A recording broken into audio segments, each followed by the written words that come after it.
I'm really happy to have all 60 students here with us, new students. Welcome to the ISSS orientation at CSU. We're really, we can't wait to do this in person again, but it's really nice to be able to have you here on Zoom. Today we're going to go through a presentation to talk about a number of things that are vital for international students, including regulations, like immigration regulations and employment. And hey, John, can you see my screen okay? Yeah. Yeah. We'll talk about travel. We'll talk about just other immigration considerations, and also we would like to solicit your questions using the Q&A feature. So my name, by the way, I don't know if I said it before, I'm Alan Boyd, and I am an international student advisor at CSU in the International Student and Scholar Services Office. And let's talk a little bit about that office right off the bat. So our building is on the Oval on CSU campus, and we haven't been there for pretty much the whole year. Well, I can't wait to get back and welcome you guys to see our office and meet you in person there.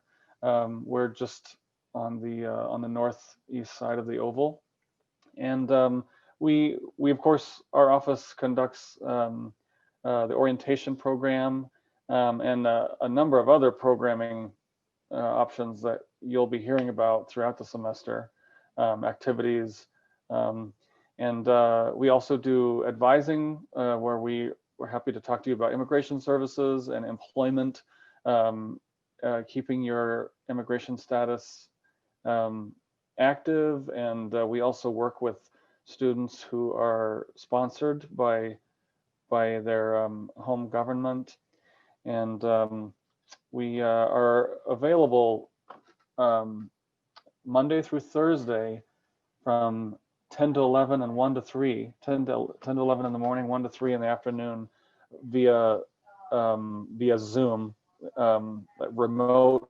open advising. You don't have to have an appointment if you want to talk to one of us about any of the topics that I mentioned before or anything else.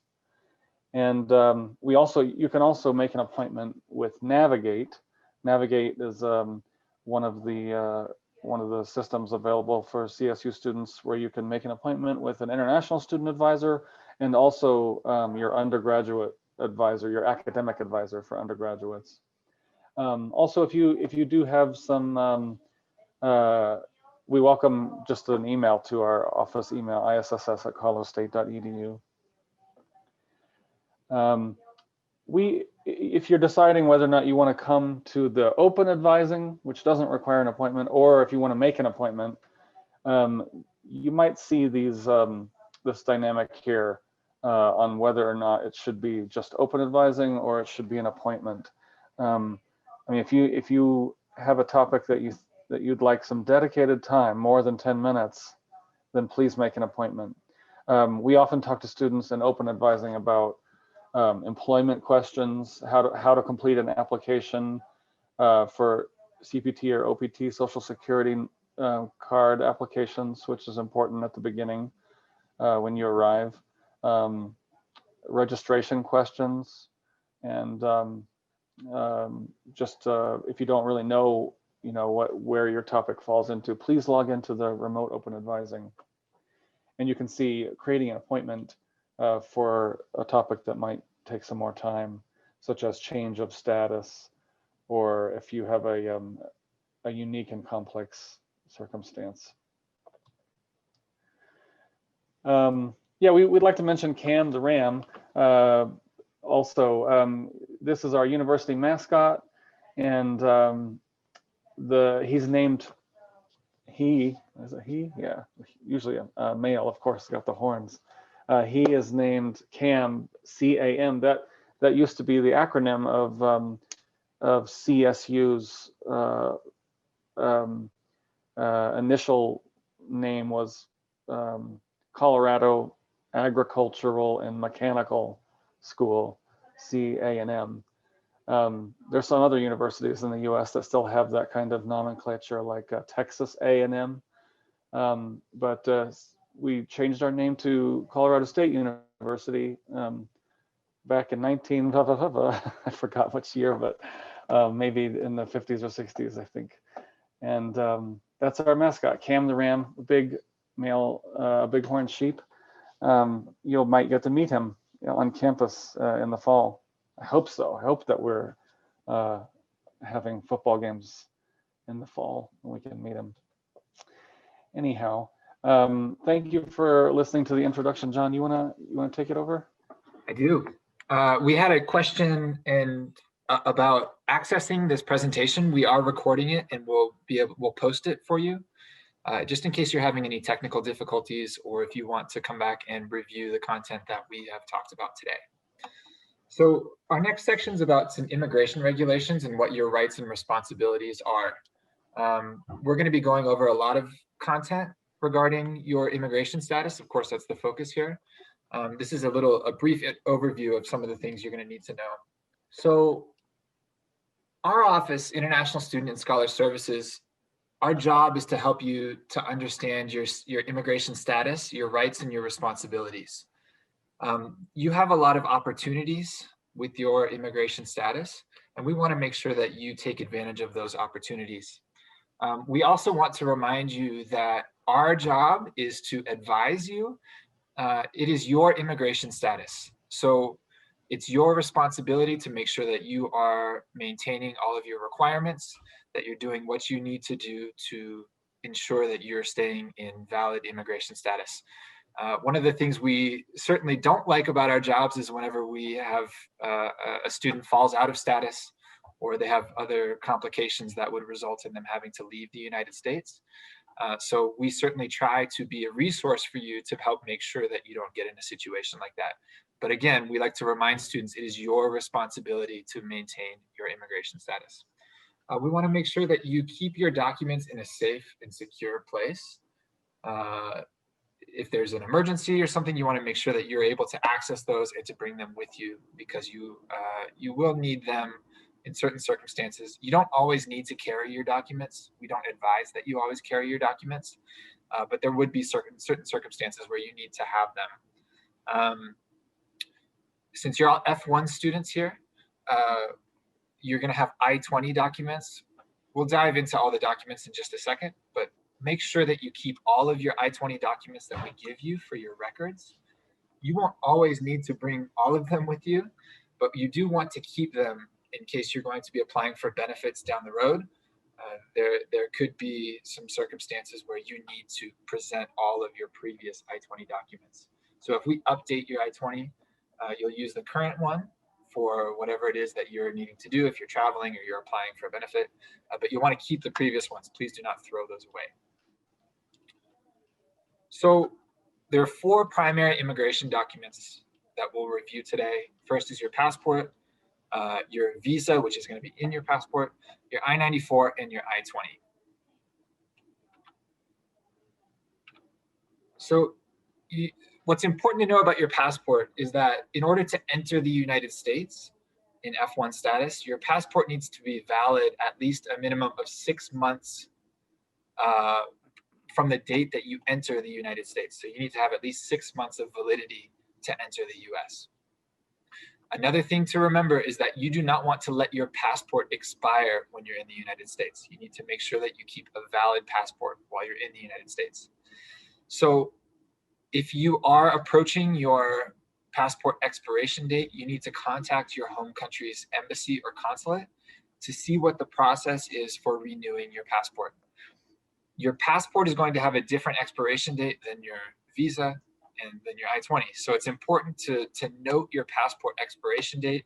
If you have your passport now, please take a look and see when your passport is expiring so that you can plan ahead to know when you'll need to renew your passport, if you will, while you're in the United States. Each time you you exit the United States and you re-enter the United States, Customs and Border Protection officers, they're the ones that will check your documents and make sure that you're coming in a legal status. They will stamp your passport and provide some information in your passport. The stamps look like this, and you'll see there's the date of entry, which is in red, and then it will note your status that you've entered in. So this is your visa status. All of you, if you're an F-1 student, should have F-1 as your class. So you can see on both of those stamps, it says F-1. And then the other important piece that you need to make sure on the stamp is on the stamp is that it says D/S. And this means duration of status. So this means how long you're allowed to be in the United States. So it's really important whenever you enter the United States to check your passport whenever they have stamped it, to make sure that they are noting F1 and D/S. Now, we've gotten some updates that some Customs and Border Protection officials are not stamping passports, but they're just updating your I-94. So as that process develops, we'll send out more information, but you may get a stamp like this whenever you re-enter, and you may not. And if you don't, check in with our office and just double check to make sure that it's okay and that you've been admitted in the correct status, which is F1 status, and you've been admitted for duration of status. But if you do get a stamp, please check to make sure that this information is correct. Let's talk about your visa. So your visa, think of it as like an entry ticket to the United States. You can only get a visa outside of the United States. You can't buy a ticket for a place when you're already in the place, right? So if we think about it like a ticket to an amusement park, you're going to get it at a US embassy or consulate outside of the United States. And that the same goes for if you need a new visa. If your visa expires and you need to get a new one, you have to go out of the United States to get a new visa to re-enter. Unlike your passport, your visa can expire while you're in the United States. So it's not a problem if your visa is expired, but your passport and your I-20 are still valid. You can stay in the United States. You just cannot re-enter the United States on an expired visa. So your visa, the length and the number of entries will vary depending on your home country and some other factors, the length of your program. So it's important to take a look at your visa and see what exactly you've been provided in your visa. So here's an example. A few things to note here is you'll want to look at the entries section to see how many entries that you're allowed on this visa. If you have an M under entries, that means multiple entries. That means you can re-enter the United States as many times as you want during the visa validity period. Some students will have a number on their visa, and that means that's the number of entries that you are allowed on your visa. If you have the number 1 here, that means it's a single entry visa. That means you can only enter 1 time on that visa before it's invalid. So you cannot exit again and then re-enter on the same visa. You would need to interview for a new visa to be able to re-enter the United States. And then of course, the expiration date is really important. You'll be able to enter the United States up until this date. So in this case, this student could enter on July 22nd, 2011, and then the next day it would be invalid. Another thing to note here is that if you interviewed for your visa with an I-20 from Colorado State University, it will say Colorado State University on here. Some students may have a valid visa from a different university.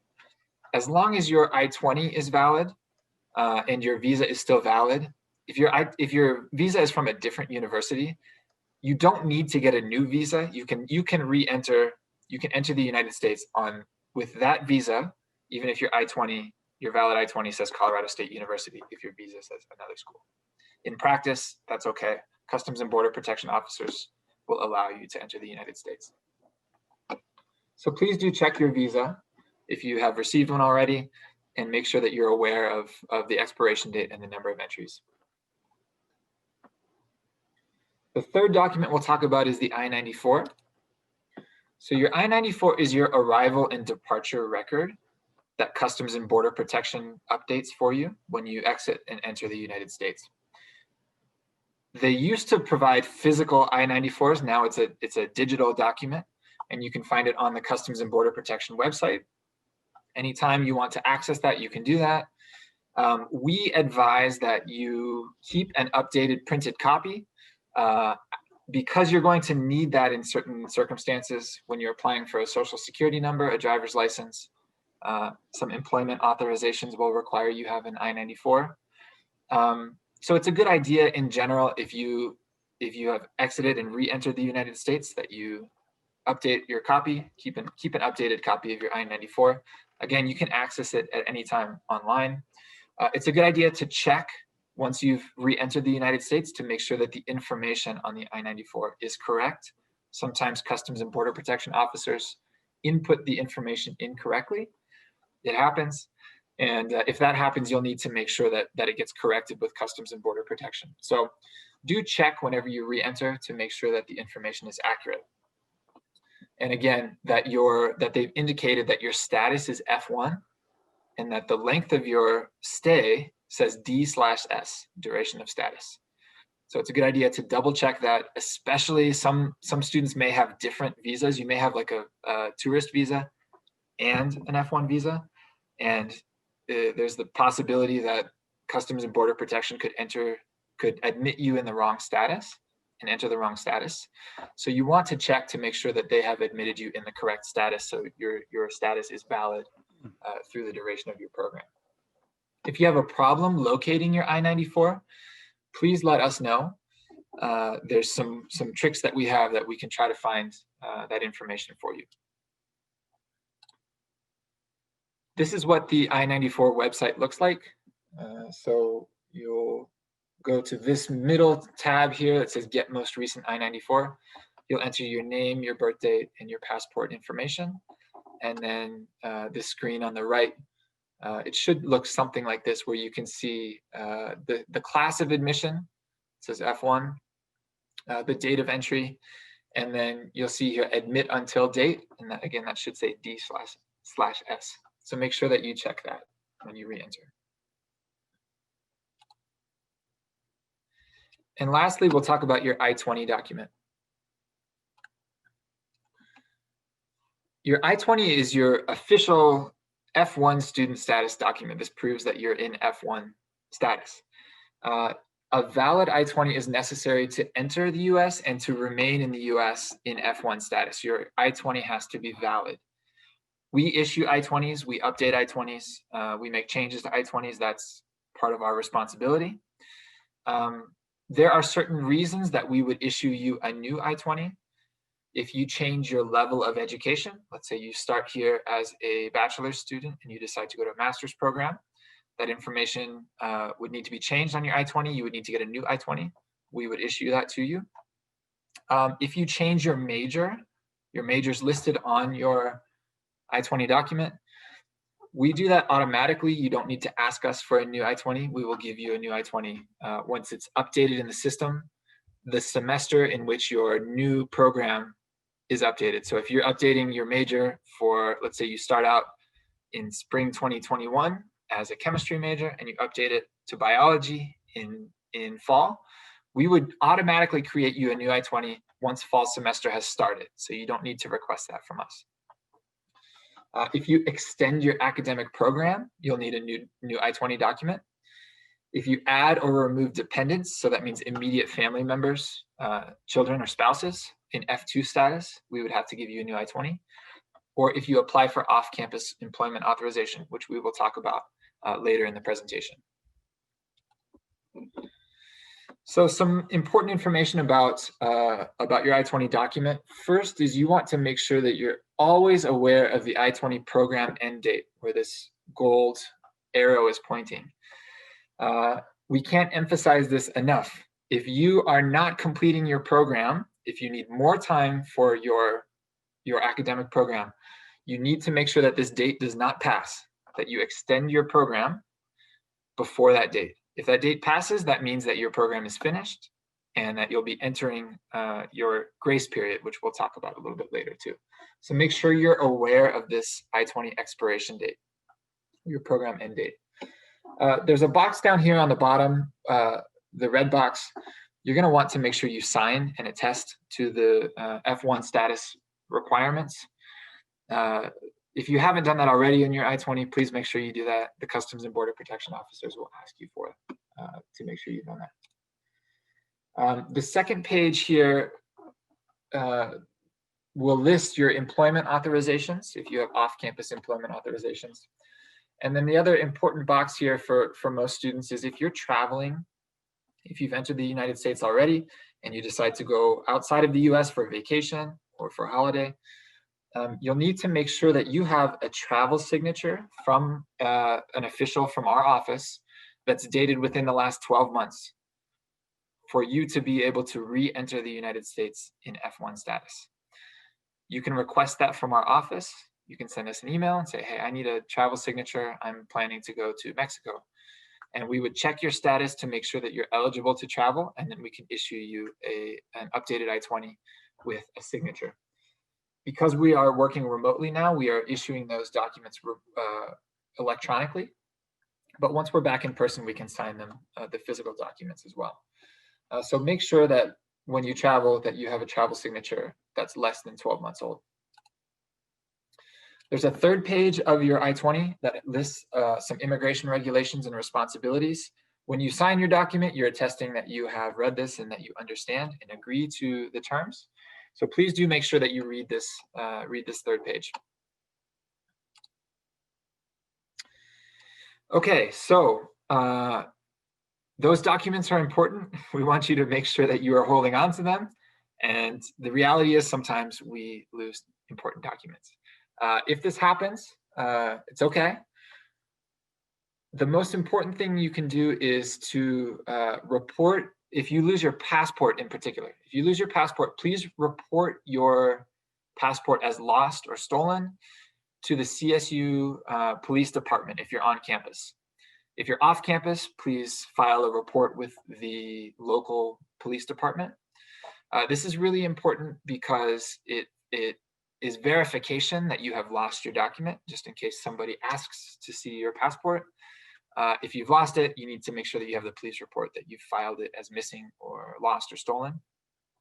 It's a quick process to file a police report, especially with the CSU police department. If you end up finding it after you filed the report, that's okay. Just let the police department know that you found your document. Again, that's important just to have the documentation that you have lost or had your passport stolen. Other documents. Well, with the passport, again, you have to report it to the police department. And then if it is lost, you're going to need to file for a replacement passport with your home country's embassy or consulate. Again, that process may differ depending on your home country. You'll want to do that as soon as you know that you are not going to recover the document. You'll want to file for a new document so you can get that as soon as you can. Your visa is in your passport. So if you've lost your passport, you've also lost your visa. You will need to apply for a new passport or a new visa. If you get a new passport, then you exit the US, you're going to need to also get a new visa from an embassy or a consulate. So keep that in mind. This also applies if the passport or visa are damaged. Sometimes students will leave their passport in their pants and wash them. If it's damaged beyond, if you can't read it, can't see it, you'll probably need to get a new visa the next time you leave the United States. If you lose or damage your I-20, just contact our office. We will replace your I-20 at no cost to you. It's very easy for us to do. And your I-94, you can access at any point on the website. So if you lose your physical copy, you can print a new copy. All right, I'll toss it back to Alan for the next section. All right, back to springtime over here. I would like to talk about immigration regulations for F-1 visa holders, the ways that you can maintain your status. So if you are here in the USA with the F-1 visa, you have F-1 visa status, then you not only are you permitted to study at a university, but you are obligated to be a full-time student. That's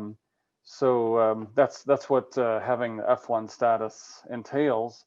So if you feel like one semester, you don't really want to study full-time, then you need to speak with us, because you need to request an exception to the requirement that you study full-time. And there are a few different ways that you can get an exception. So let's talk about that. The full-time enrollment requirement for F-1 students means that you have to be a full-time student. So for an undergraduate, it means that you have to have 12 credits. And if you are a graduate student, it means you have to have 9 credits. You don't have to be registered during the summer.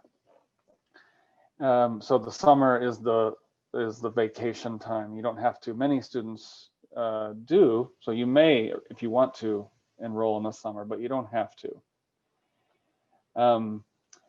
There's also requirements regarding how many credits can be online. But those requirements are also now lifted because of the pandemic. But I'll just explain this rule to you for future reference, because it's likely that in the fall this exception will not exist. So normally, you don't need a visa to study online. You could study an online class from your home country. So that's why they have a rule preventing students from taking more than one online class or 3 separate online credits, whichever one is larger, 1 online class credit or 3 individual credits during a semester. So you must take classes in person. However, in the spring of 2021, the government has lifted this regulation. So you may this semester take more than 1 class that's online.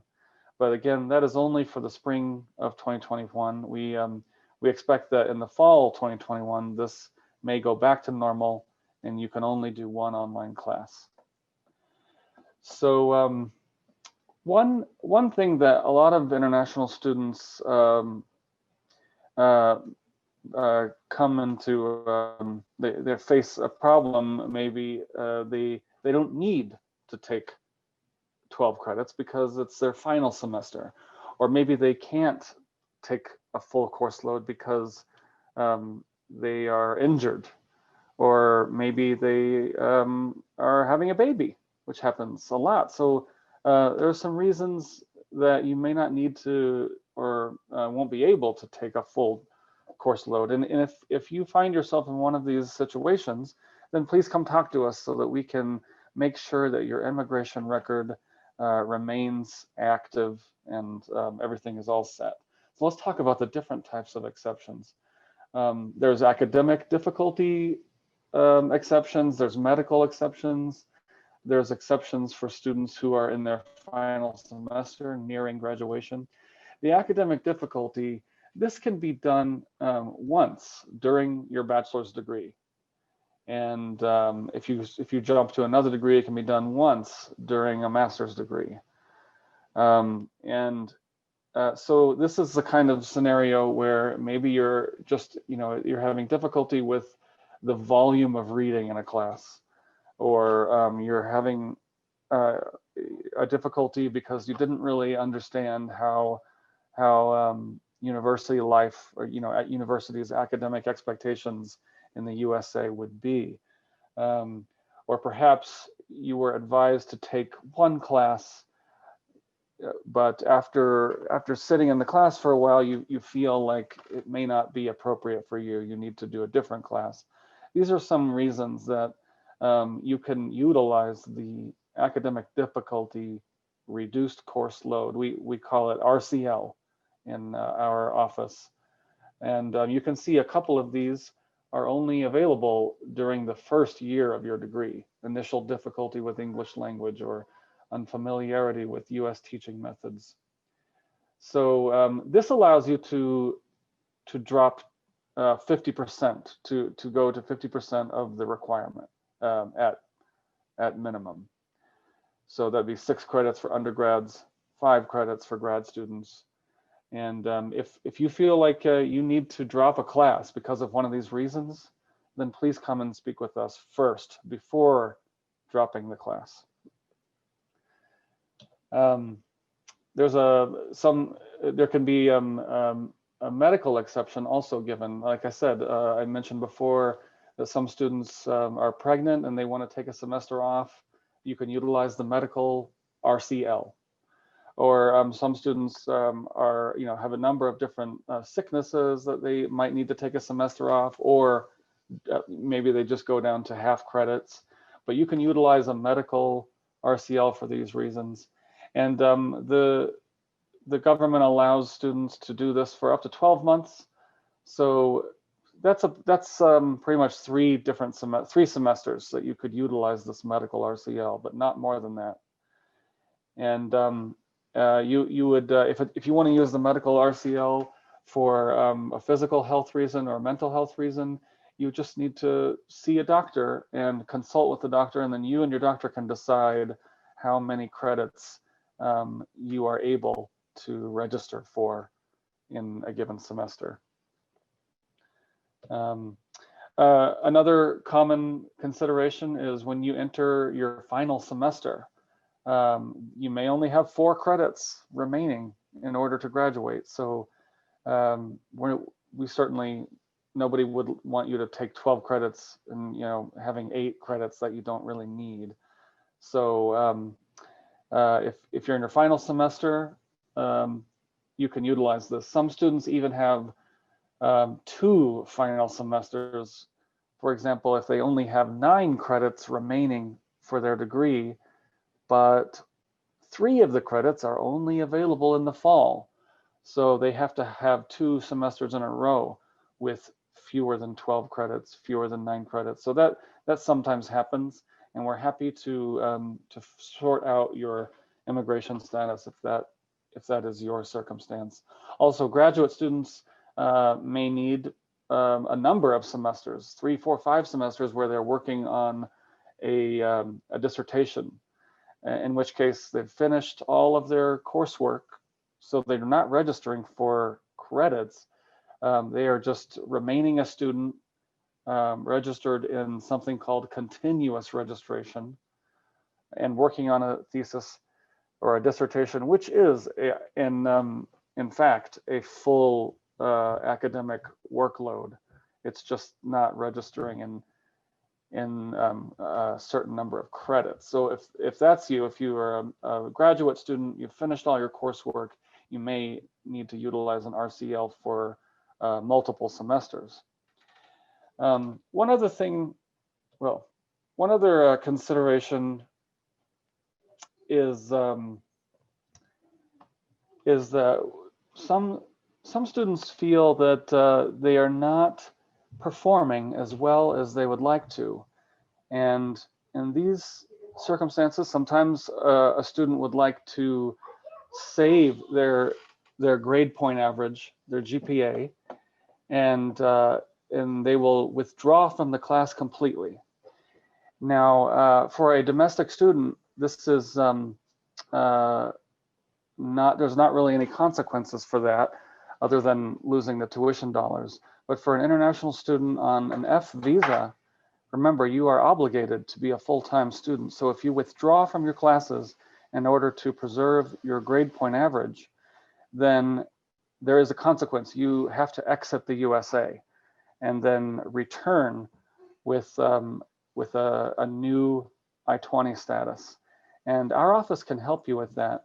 But if you're considering dropping 1 or more of your classes and you will drop below 12 credits or 9 credits for a graduate student, then please come and speak to us first, because especially during these days of a pandemic, exiting and re-entering the USA is extremely challenging. Even during non-pandemic times, it's not a nice consequence, and it can be extremely difficult if your visa is approaching expiration, or perhaps traveling is just expensive. So please consider that when you are if you're thinking about withdrawing from your classes. Now, if you are going to drop one class and you would like to apply for this reduced credit load exception, then it's an e-form that you can find on our website, and it just takes a few minutes to fill out, but you've got to submit it to your academic advisor, and they will approve your or they will confirm your request, and then it will come to our office for consideration, for final approval. Okay. The medical RCL is not an e-form. It's a paper form, just like back in the 1990s, using pen and paper. This is because the doctor that you will see is likely not, a CSU employee. We still have this handwritten signatures requirement for the medical RCL. And one thing that we'd like to highlight to you is we don't need to know the details of your medical request or your medical circumstance. We just want to have confirmation from a medical professional that indeed you need to take fewer credits. So it's just a yes or no. We don't need to know anything else. Some students would like to take a class at a community college or at another university because it may suit their schedule better, it may be less expensive, and you're permitted to do that. You can take as many as 6 credits. Well, you still have to have 6 credits at CSU, but if you want to take a class or 2 at another school, then please complete the concurrent enrollment form and submit it to us. That way we know that you are indeed a full-time student, even if you're taking fewer than 12 credits at CSU. All right. Some other responsibilities that you have as an F-1 visa holder in F-1 visa status is your address, your physical address where you're living. CSU needs to update the government database with your address, and they require that if you change your address, you move house, even if you're just moving across the hall in a dormitory from one dorm room to another dorm room, from one apartment to another, that you should update your address within 10 days of moving. And if you update RamWeb with your current address, then our office will make sure that the government database is up to date. Also, regarding your, John mentioned earlier, the program end date. Please take a look at your I-20 and remember that program end date. Put it on your calendar. And don't forget about it. We will also send you reminders every month as you're approaching in the final 3 months of your program. We'll send you reminders that in 90 days your I-20 is expiring, in 60 days, in 30 days. So please pay very close attention to those emails, because if your I-20 expires and you still are not finished studying, then you will have a major problem. And so you have to request the extension before the I-20 expires.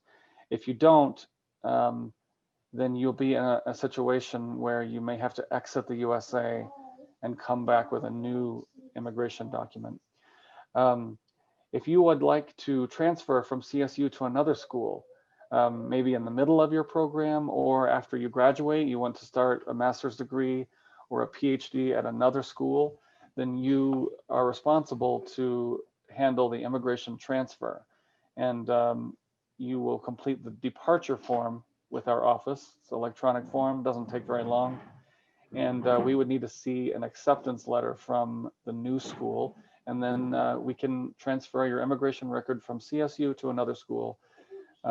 This is a pretty easy process. It doesn't cost any money. It doesn't take much time, but it is your responsibility. Finally, at the end of your program, if your program ends on, let's say, the end of the spring term, May 15th in 2024, then you will have 60 days after that, during which your immigration record will remain active. You can stay in the USA during that time. You can apply for benefits of the F-1 visa, for example, OPT employment. You may transfer your immigration record to another school. You cannot work during that 60-day period. And if you do exit the USA, you cannot return, even if it's before the end of that 60 days. These details are found on page 3 of your I-20. So please check that out. Also, if you don't finish your degree, if you withdraw or you're dismissed for a reason, then there is no grace period. So please remember that. The grace period is only if you complete your semester, complete the program. All right. Finally, a little bit about alcohol, tobacco, and drugs. Remember, if you are in the USA this semester, the drinking age here is 21 years old. Please be mindful of that. CSU also requires, if you're an undergraduate under 23, you have to complete alcohol EDU, and these will be you'll receive emails about these, and if you don't pay attention to the emails, then a hold will be placed on your account. A hold will be placed on your registration. So it may mean that you won't be able to register for your classes for the following semester if you don't complete both the alcohol EDU and the understanding sexual assault programs. You can do those on your computer. Like I mentioned before, you have to be 21 for possession, purchase, use of alcohol in the USA. And you cannot have alcoholic beverages on campus, or including the dormitories, the residence halls. Actually, there is one bar on campus. I think it's probably closed during this pandemic. One important law in the USA, I'm sure it's a law in your home countries too, driving under the influence of alcohol can have dire consequences for an F-1 visa holder, because your visa could be canceled, revoked, in which case you would have to exit the USA and apply for a new visa. And if it were revoked for this reason, the chances of a successful application are very low. So we want everybody to be safe here. So please keep this in mind. And smoking is prohibited on campus and on any state of Colorado property. So if you're a smoker, you have to leave campus. Even if you're walking between classes, smoking is not permitted. Not just smoking cigarettes, but also if you have an electronic vaporizer or chewing tobacco, of that is using tobacco at all is not permitted on campus. Many of you may know that marijuana is legal in Colorado and several other states. However, you have to be 21 to use it, and it's not permitted on campus at all. And one consideration that you should think about is that although Colorado permits using marijuana for those 21 years and older, the federal government, the US government, still considers it illegal to possess, use, buy, or sell marijuana. So that is kind of a strange dynamic. I mean, you may think it's confusing. Like, how can it be illegal in the USA and yet legal inside Colorado, which is inside the USA? Well, I don't really understand that dynamic either. It's kind of an experiment, I guess. But one thing that you should be aware of is that when you enter Colorado at the airport, Denver International Airport, you have to meet with a federal police agency, the Customs and Border Patrol. They're not a Colorado police agency. So the police officers at the airport, the CBP officers, they follow federal law. And so if you are found with marijuana, then they will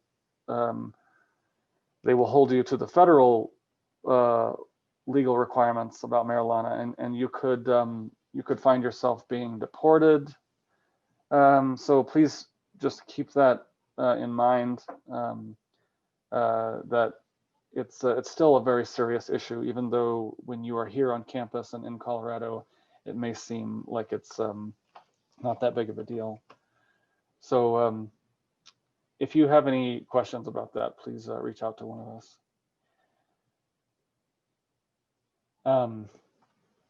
When you're coming into the USA, the police officers that I mentioned, the Customs and Border Patrol, they will look for any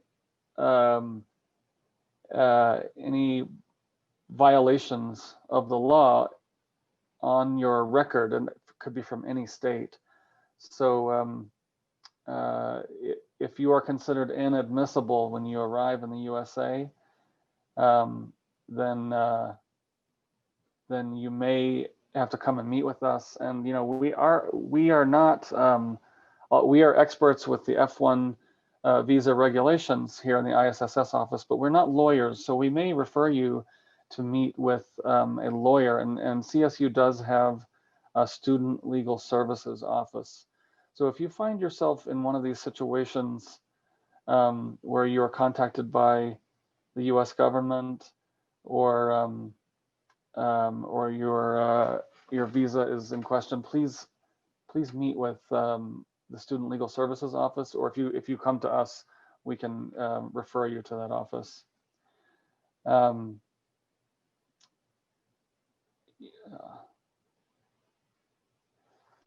Thank you again for utilizing the question and answer feature, everybody. If you do have some questions, please use it there. All right. This is something I mentioned before, that the university regulations are not state law. State law is sometimes not federal law.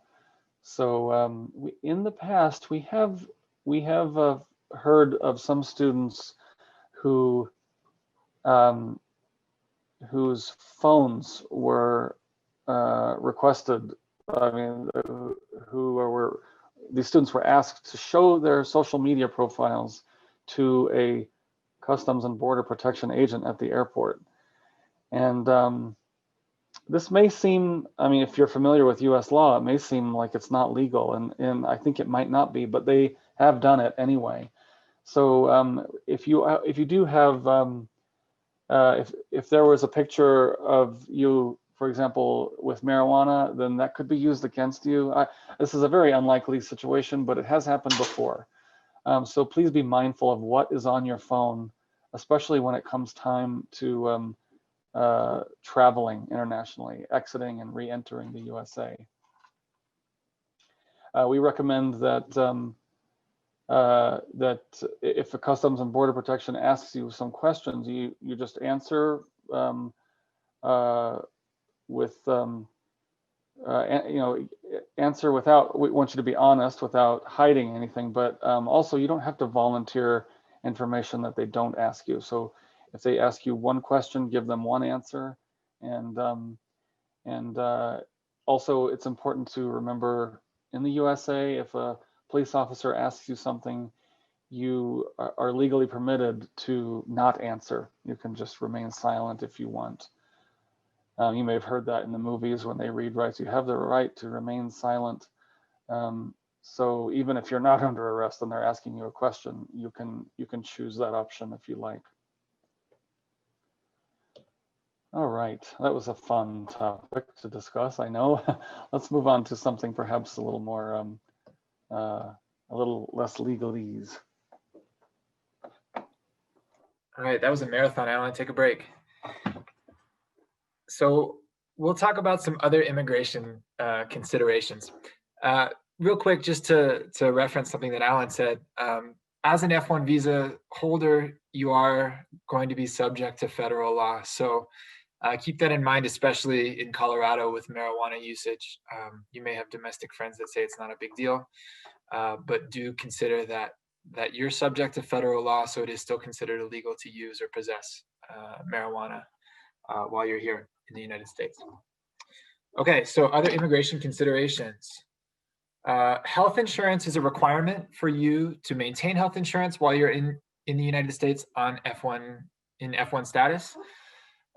You're going to be automatically enrolled in the CSU health insurance plan unless you have an exception or a waiver. You would have to submit that waiver to the CSU health network. And that has to be done before the 10th day of classes, so before the end of the second week of classes. If you don't plan to do that, don't worry about it. You're automatically registered in the CSU health insurance plan every semester that you're active at CSU. Your coverage began January 1st, 2021, if you are a student starting on campus in the United States this semester.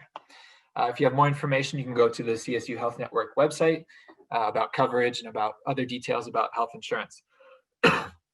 Health insurance may be different in the United States than in your home country, so it's important to make sure that you're aware. We had a session with the CSU Health Network, hopefully that you attended, and if you have other questions, we can help you with those questions. F2 dependents, like I mentioned before, are spouses or children who are in the United States with you on an F2 dependent status. That means that their status is dependent on your status. So spouses or children in F2 status cannot be employed. They cannot work while they're in the United States. Spouses cannot study full-time. They can study part-time if your spouse wants to take some classes. They cannot be a full-time student. Children in F2 status can study full-time in elementary or secondary schools. They cannot study full-time at the university level in F2 status. And the status of the F2 dependent, like I said, depends on the F1's one student. So if you are an F1 student and you fall out of status, or your F1 status is terminated, that means that your F2 dependents also are out of status and not legal. So you need to make sure that you are keeping your legal status, not only for yourself, but for your F2 dependents. Another consideration is if you plan to travel outside of the United States while you're on an active program here, there's a few things that you are going to want to check before you travel. First, is my passport expiring within the next 6 months from my entry date? If so, I need to make sure that I renew my passport before I try to re-enter. Do I have a valid visa to re-enter the United States? Do I have a travel signature on my I-20? Do I need a new travel signature? Again, those are valid for 12 months. Am I returning to CSU? Am I planning to come back to continue studying, or am I returning home, or am I finished with my program?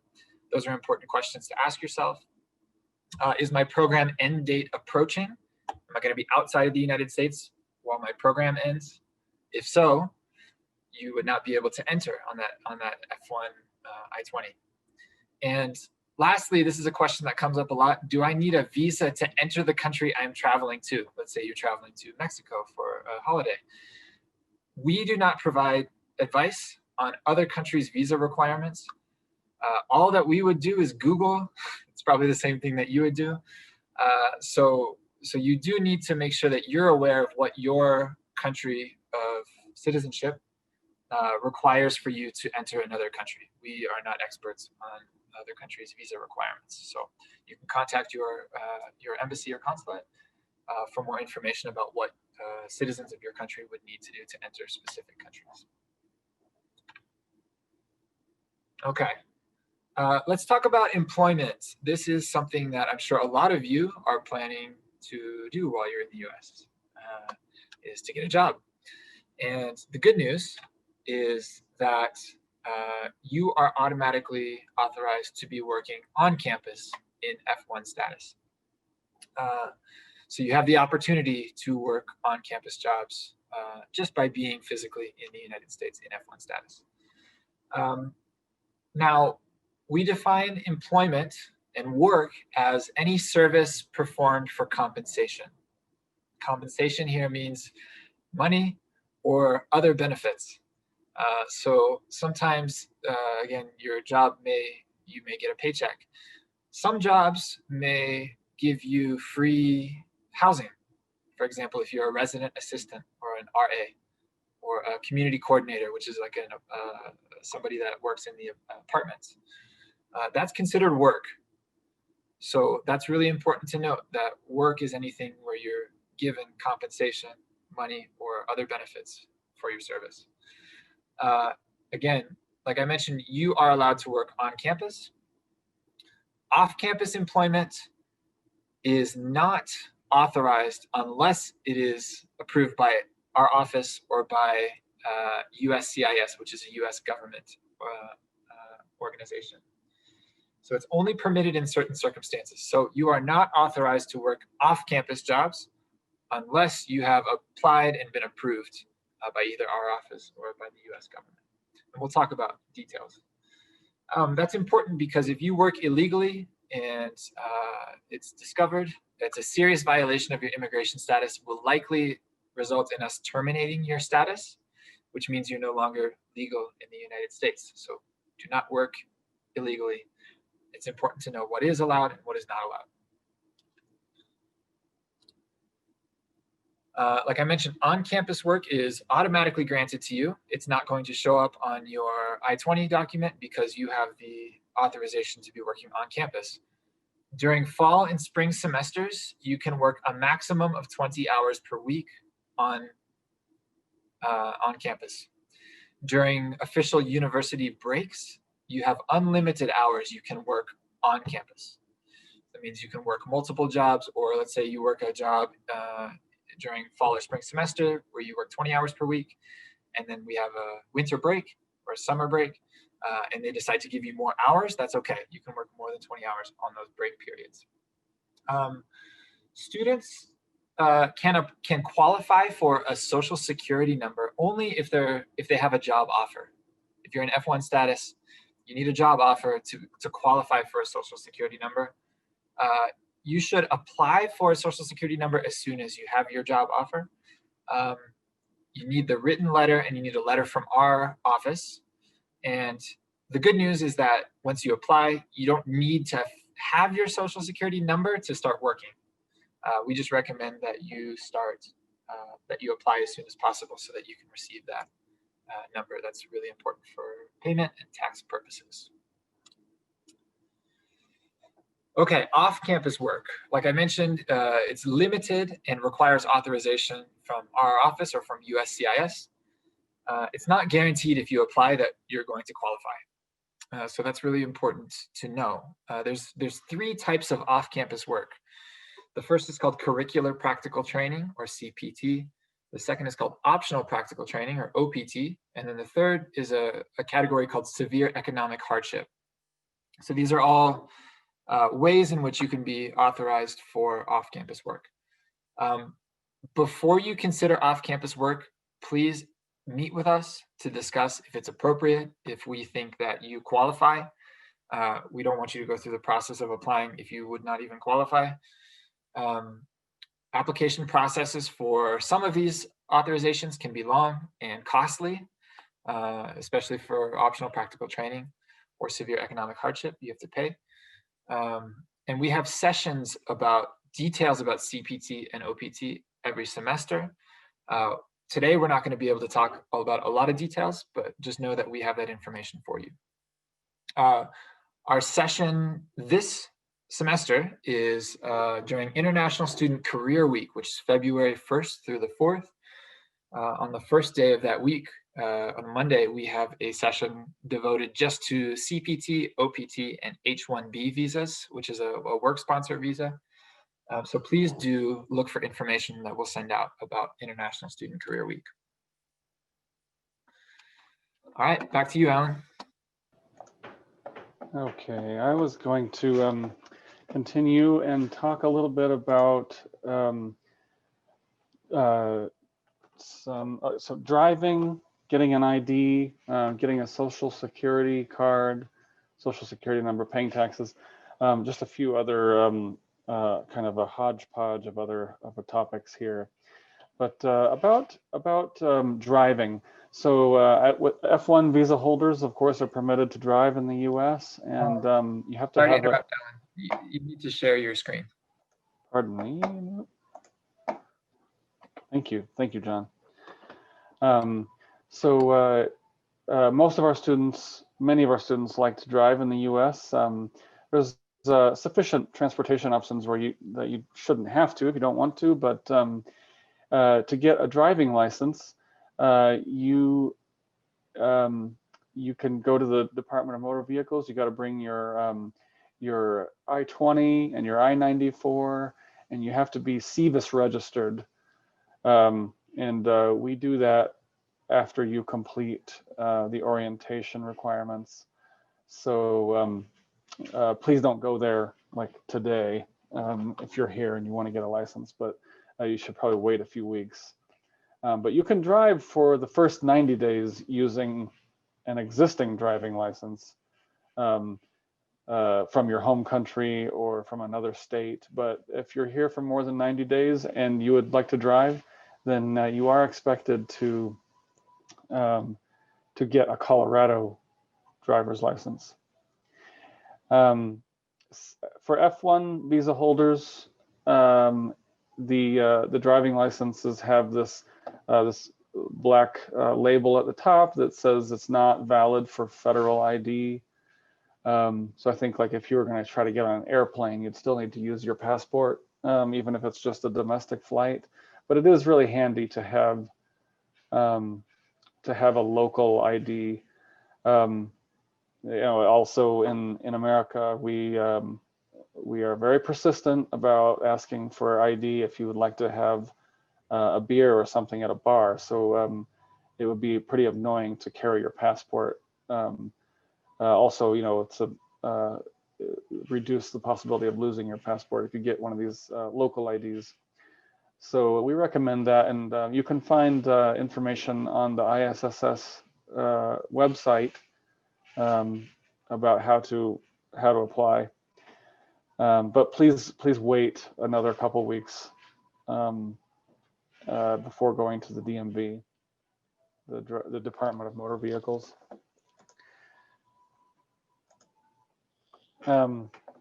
If you don't want to drive, there's a great bus system in Fort Collins. Fort Collins is a very bicycle-friendly city, and the CSU Police Department does require, if you park a bike on campus at all, it needs to be registered.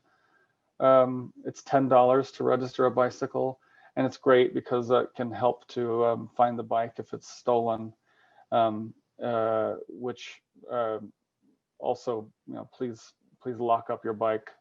Bike theft is not as bad in Fort Collins as in some other cities, but it's still pretty bad. We've seen some bicycle thefts among our staff, so please be mindful of that. John was talking about all these employment options, and the first time when you get a job, you've got to apply for a social security number. A social security card, and our office can help you to do that. We, for F-1 students, before you go and apply for a social security number, you must have a job, and you can search for a job on RamWeb, like a student job, and you don't need any special permission to get a job if it's on campus and 20 hours a week or fewer.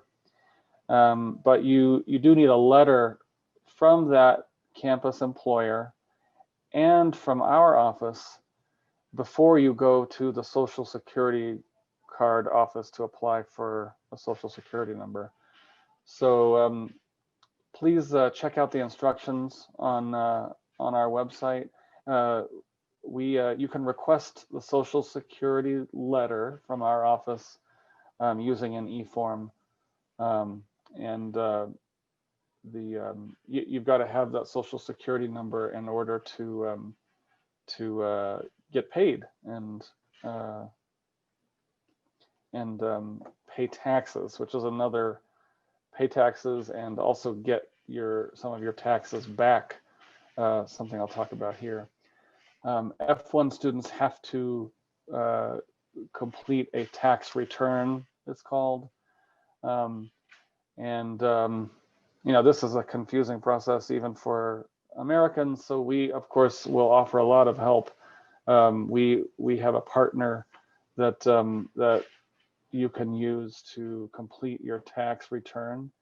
And if you're just arriving in the USA and this is your first semester, then you don't have to worry about this until 2022.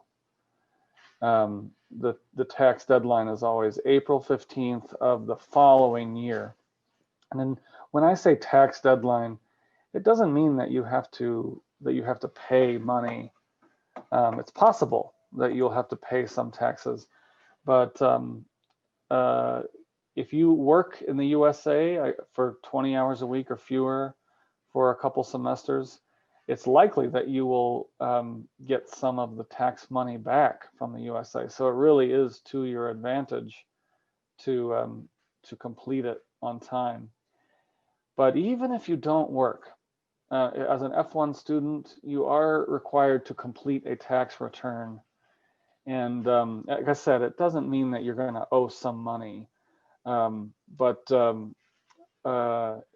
it is a requirement. And we will have a software program available to you. Like I said, you can read about it now on our website, but if you're just arriving in the USA, this is your first semester, then you don't have to worry about this until next year.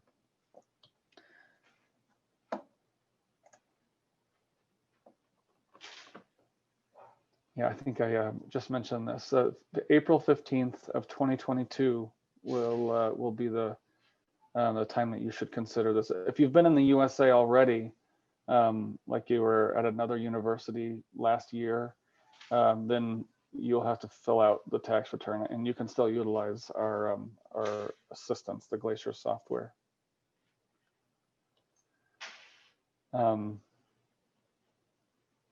There is in the Business and Financial Services office at CSU, there is a administrator or coordinator who can help you out if your country and the USA have a specific arrangement. But our office staff are not tax professionals. So if you ask us anything more than very basic questions about taxes, we will have to refer you to the Foreign Tax Office or to our partner, the Glacier Tax Services software people. Another thing that we'd like to talk to you about is immigration scams. John and I were both talking about how the immigration authorities may contact you if there's a problem, but it's very rare to be contacted by the US government directly. They're not going to call you at all, and they're not going to be emailing you requesting any kind of payment at all. I mean, if you're going to be contacted by the government, it's usually an official letter it comes in a government, it'll be by the mail. That's what we've found. I guess if it's extremely serious, you might get a knock on your door, but you should be skeptical of any phone calls or emails. And also somebody, if they came to your door, I would be very skeptical about that. But I guess it's just important to remember, like if anybody's asking you for a gift card payment, that should indicate to you immediately that it's a scam.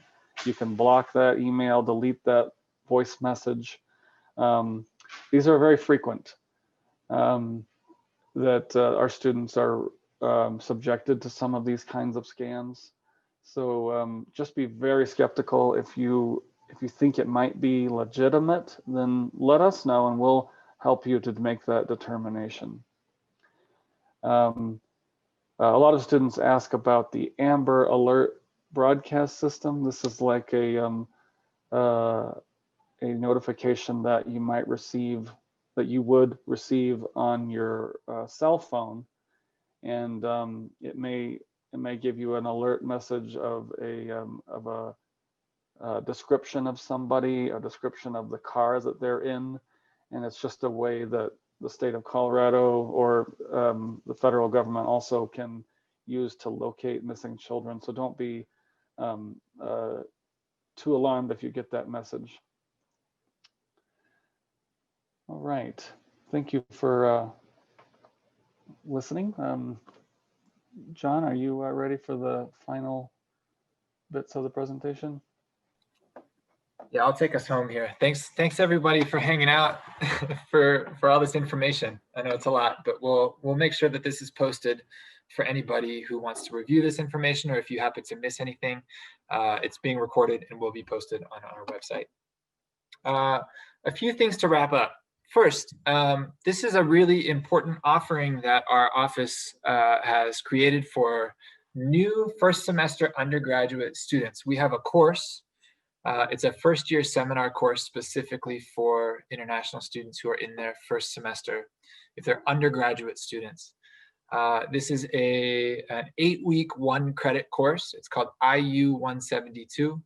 It's an international student success course where we talk about cultural values and cross-cultural adjustment. We talk about the US university system, about the academic requirements, about the social environment, about clubs and organizations, how to get involved at CSU. We do planning and goal setting, and talk about some of the campus support resources for students. So we found this to be really critical for undergraduate international students who are in their first semester at CSU. That means if it's your first semester at a US university, or if you're transferring from another US university to CSU, please do consider enrolling in this course. Again, it's only 1 credit. It's 8 weeks, the first 8 weeks of the spring semester. It's a very light course. There's not a lot of homework. There's not a lot of assignments. It's really designed to help support you, to help get you connected. It's a course that I designed and that I teach. I'll be teaching again this semester. So please do consider registering if you're in that category.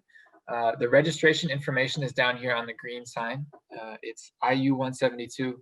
The course section number is 7. It's important to register for that section, not a different section, because different sections are for different populations. And the course registration number is down here as well. So again, for first semester undergraduate students, please do consider registering to make sure that you're prepared for your time at CSU. Some things to note. The ISSS website is an important resource for you. It's a place where we put information and updates, where we have access to forms and application information. We're going to house all of that on our website. Our web address is international.colostate.edu/ISSS, 3 S's. Please do be familiar with that website. We're going to direct you there for a lot of information. One important tab students often find themselves going to is the Student Immigration Forms tab, which you'll find under here. There's a resources menu, and then you can go under Forms directory. F-1 students will often be looking at the F-1 student forms. So here you can find things like application if you're changing your education level, if you're applying for CPT, you're applying for OPT after your program, reduced credit load. Applications are going to be here in the F-1 student forms section. We want you to stay connected with us. We do have a social media presence. We have some Facebook pages and groups we'd like you to be a part of.